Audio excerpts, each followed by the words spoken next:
হাতে গোছা গোছা নথি নিয়ে তারা দীর্ঘ সময় অপেক্ষা করছেন এই ট্রাইব্যুনালে নাম তোলার জন্য, আবেদন জানানোর জন্য।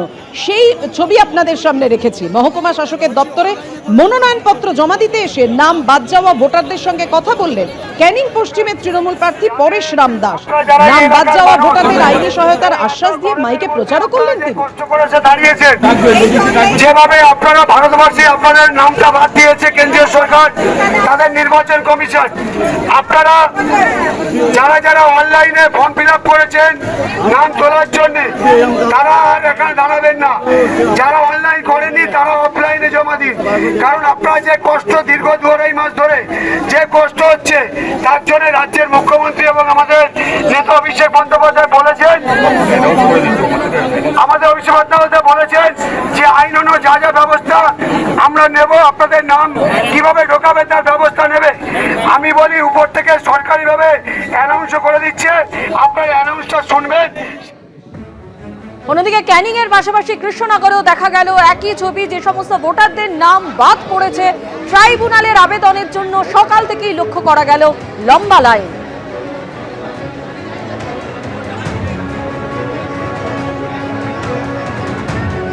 অন্যদিকে দুর্গাপুরের ছবিও পাশাপাশি আপনাদের সামনে তুলে ধরছি। ট্রাইব্যুনালে আবেদনের জন্য দীর্ঘ লাইন দেখা গেল।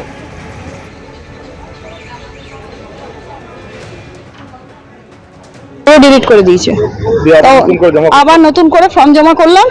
এবার এবছর ভোট দিতে পারবো কিনা তাও জানি না।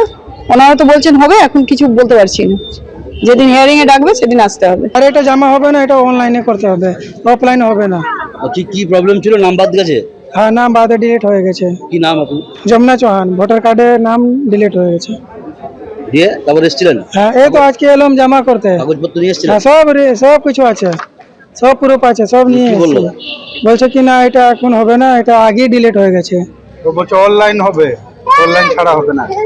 অফলাইনে জমা হবে না, অনলাইনে করতে হবে। হ্যাঁ, অফলাইনে জমা নিচ্ছে না। তাহলে হ্যারাসমেন্ট তো একটা। আমাদের তো হ্যারাসমেন্টই আছে। 3 দিন 4 দিন থেকে ঘুরে যাচ্ছি, ডিউটি অ্যাবসেন্ট হচ্ছে। হ্যারাসমেন্ট না এটা। বিচারাধীন লিস্টে 27 লক্ষ নাম বাদ। কাল কমিশনে যাচ্ছে তৃণমূল।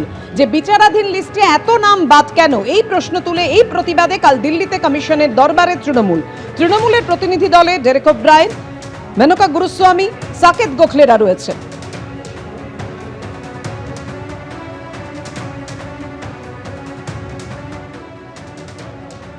যাদের নাম কাটা গেছে, অবৈধভাবে বিজেপি কেটেছে, 27 লক্ষ নাম আন্ডার অ্যাডজুডিকেশনের নাম করে অবৈধভাবে বাদ দিয়েছেন।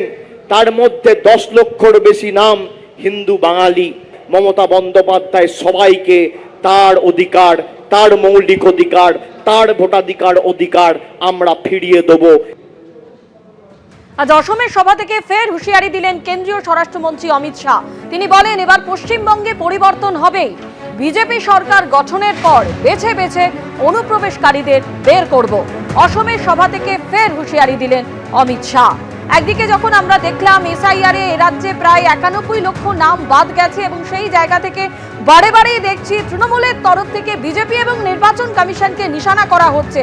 আর অসমের সভা থেকে এবার আক্রমণ শানালেন অমিত শাহ। তিনি বলছেন, বিজেপি সরকার গঠনের পর বেছে বেছে অনুপ্রবেশকারীদের বের করবে তারা। बंगाल में भी परिवर्तन होने वाला है। बंगाल में आसाम, बंगाल, त्रिपुरा तीनों भाजपा सरकार बनने के साथ ही न केवल घुसपैठ बंद होगी, चुन चुन कर हम घुसपैठियों को देश के बाहर